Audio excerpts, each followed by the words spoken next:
ಓಂ ಶ್ರೀ ಗುರುಭ್ಯೋ ನಮಃ. ಫ್ರೆಂಡ್ಸ್, ಎಲ್ಲರಿಗೂ ನಮಸ್ಕಾರ. ಪ್ರೀತಿಯ ವೃಶ್ಚಿಕ ರಾಶಿಯ ಆತ್ಮೀಯ ಬಂಧುಗಳೇ, ಎಲ್ಲರೂ ಕೂಡ ಓಂ ನಮೋ ನಾರಾಯಣಾಯ ನಮಃ ಅಂತ ಬರೀರಿ. ವಿಡಿಯೋಗೆ ಒಂದು ಲೈಕ್ ಮಾಡಿ.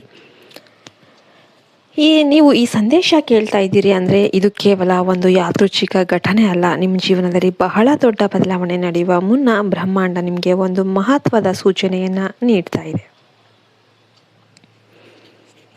ನಿಮ್ಮನ್ನು ಮೋಸ ಮಾಡಿದವರು, ನಿಮ್ಮ ನಂಬಿಕೆಯನ್ನು ಒಡೆದವರು ಮತ್ತು ನಿಮ್ಮ ಹೃದಯಕ್ಕೆ ಆಳವಾದ ಗಾಯಗಳನ್ನು ನೀಡಿದವರು ಈಗ ತಮ್ಮ ಕರ್ಮದ ಫಲವನ್ನು ಅನುಭವಿಸೋದಕ್ಕೆ ಆರಂಭ ಮಾಡಿದ್ದಾರೆ.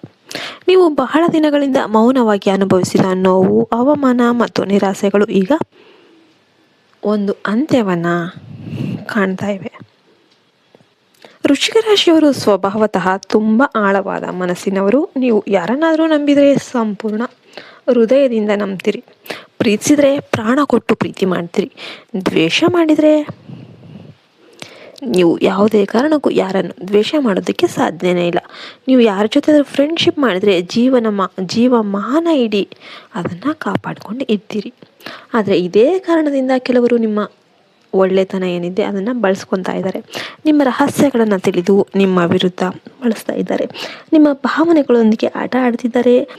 ಬೆನ್ನಿಂದೆ ನಿಮ್ಮ ಬಗ್ಗೆ ಕೆಟ್ಟದಾಗಿ ಮಾತನಾಡ್ತಾ ಇದ್ದಾರೆ. ನೀವು ಅನುಭವಿಸಿದ ಈ ನೋವನ್ನು ಹೊರಗೆ ತೋರಿಸದೆ ಒಳಗೆ ಇಟ್ಟು ಹಾಗೇನೆ ಅನುಭವಿಸ್ತಾ ಇದ್ದೀರಿ. ಆದರೆ ಈಗ ಕಾಲ ಬದಲಾಗ್ತಾ ಇದೆ. ಕರ್ಮ ತನ್ನ ಕೆಲಸವನ್ನು ಆರಂಭಿಸಿದೆ. ಒಮ್ಮೆ ನಿಮ್ಮನ್ನು ಕಡೆಗಣಿಸಿದವರು ಈಗ ತಮ್ಮ ಜೀವನದಲ್ಲಿ ಅನಿರೀಕ್ಷಿತ ಸಮಸ್ಯೆಗಳನ್ನು ಎದುರಿಸ್ತಾ ಇದ್ದಾರೆ.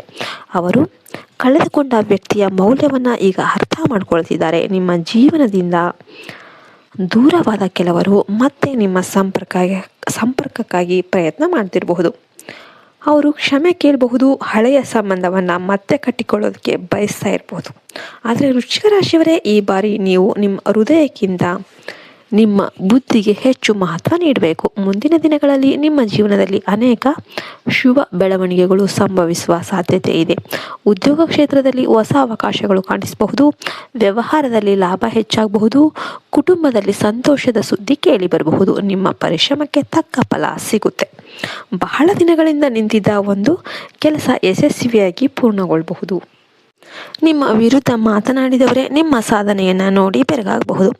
ಆದರೆ ಒಂದು ಎಚ್ಚರಿಕೆ ಇದೆ. ನಿಮ್ಮ ಜೀವನಕ್ಕೆ ಮರಳಿ ಬರುವ ಪ್ರತಿಯೊಬ್ಬರು ಒಳ್ಳೆಯ ಉದ್ದೇಶದಿಂದ ಬರೋದಿಲ್ಲ. ಕೆಲವರು ತಮ್ಮ ಅಗತ್ಯಕ್ಕಾಗಿ ಮಾತ್ರ ನಿಮ್ಮನ್ನು ಸಂಪರ್ಕ ಮಾಡ್ತಿರ್ಬೋದು. ಆದ್ದರಿಂದ ನೀವು ಗಮನಿಸಿ. ಯಾರನ್ನಾದರೂ ಮತ್ತೆ ನಂಬುವ ಮುನ್ನ ಅವರ ನಡೆನುಡಿಗಳನ್ನು ನೀವು ಗಮನಿಸಬೇಕಾಗುತ್ತೆ. ನಿಮ್ಮ ಶಾಂತಿ ಮತ್ತು ಗೌರವವನ್ನು ಕಾಪಾಡಿಕೊಳ್ಳೋದು ತುಂಬಾ ಇಂಪಾರ್ಟೆಂಟ್. ಜ್ಯೋತಿಷ್ಯದ ಕೆಲವು ಸಾಂಪ್ರದಾಯಿಕ ನಂಬಿಕೆಗಳ ಪ್ರಕಾರ ಸ, ರ ಮತ್ತು ನ ಅಕ್ಷರಗಳ ಇದರಿಂದ ಆರಂಭವಾಗುವ ಲೆಟರ್ಗಳಿಂದ ಕೆಲವು ವ್ಯಕ್ತಿಗಳೊಂದಿಗೆ ಹಣಕಾಸಿನ ಅಥವಾ ಒಂದು ಪರ್ಸ್ನಲ್ ವಿಷಯಗಳಲ್ಲಿ ಹೆಚ್ಚು ಎಚ್ಚರಿಕೆಯಿಂದ ಇರಬೇಕು ಅಂತ ಹೇಳಲಾಗುತ್ತೆ. ಆದರೆ ಎಲ್ಲರೂ ಒಂದೇ ರೀತಿಯಾಗಿರೋದಿಲ್ಲ ಅಲ್ವಾ? ಆದ್ದರಿಂದ ಹೆಸರನ್ನು ನೋಡಿ ನಿರ್ಧಾರ ತೆಗೆದುಕೊಳ್ಳದೆ ಅವರ ಗುಣ ಮತ್ತು ವರ್ತನೆಯನ್ನು ಗಮನಿಸಿ ನಿರ್ಧಾರ ಮಾಡಿ.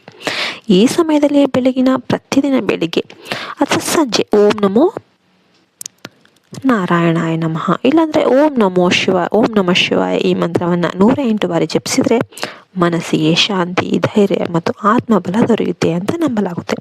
ಶಿವನ ಕೃಪೆ ನಿಮ್ಮ ಜೀವನದಲ್ಲಿರುವ ನಕಾರಾತ್ಮಕ ಶಕ್ತಿಗಳನ್ನು ದೂರ ಮಾಡುತ್ತೆ. ವೃಶ್ಚಿಕ ರಾಶಿಯವರೇ, ನಿಮ್ಮ ಜೀವನದ ಅತ್ಯುತ್ತಮ ಅಧ್ಯಾಯ ಇನ್ನು ಆರಂಭ ಆಗ್ತಾ ಇದೆ.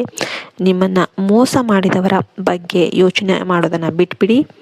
ನಿಮ್ಮ ಕನಸುಗಳು, ನಿಮ್ಮ ಗುರಿಗಳು ಮತ್ತು ನಿಮ್ಮ ಭವಿಷ್ಯದ ಮೇಲೆ ಗಮನ ಕೊಡಿ. ನೀವು ಅನುಭವಿಸಿದ ಪ್ರತಿಯೊಂದು ನೋವು ನಿಮ್ಮನ್ನು ಇನ್ನಷ್ಟು ಶಕ್ತಿಶಾಲಿಯಾಗಿ ಮಾಡುತ್ತೆ. ಈಗ ನಿಮ್ಮ ಏಳಿಗೆಯನ್ನು ತಡೆಯೋದಕ್ಕೆ ಯಾರಿಂದಲೂ ಸಾಧ್ಯ ಇಲ್ಲ. ನಿಮ್ಮ ಸಾಧನೆಯೇ ನಿಮ್ಮ ದೊಡ್ಡ ಉತ್ತರ. ನಿಮ್ಮ ಯಶಸ್ಸನ್ನು ನೋಡಿ ಒಮ್ಮೆ ನಿಮ್ಮನ್ನು ತಿರಸ್ಕಾರ ಮಾಡಿದವರೇ ತಲೆ ತಗ್ಗಿಸುವ ದಿನಗಳು ದೂರ ಇಲ್ಲ. ಕಮೆಂಟಲ್ಲಿ ಓಂ ನಮೋ ನಾರಾಯಣಾಯ ಅಂತ ಬರೀರಿ. ಭಗವಂತನ ಕೃಪೆ ಸದಾ ನಿಮ್ಮ ಮೇಲೆ ಇರಲಿ. ನಿಮ್ಮ ಜೀವನದಲ್ಲಿ ಆರೋಗ್ಯ, ಐಶ್ವರ್ಯ, ಶಾಂತಿ ಮತ್ತು ಸಮೃದ್ಧಿ ಹೆಚ್ಚಾಗಲಿ. ಹರ ಹರ ಮಹಾದೇವ. ಓಂ ನಮೋ ನಾರಾಯಣಾಯ. ಜೈ ಹಿಂದ್, ಜೈ ಭಾರತ್ ಮಾತೆ. ಹರಿ ಓಂ ತತ್ಸತ್. ಸರ್ವೇ ಜನೋ ಸುಖಿನೋ ಭವಂತು.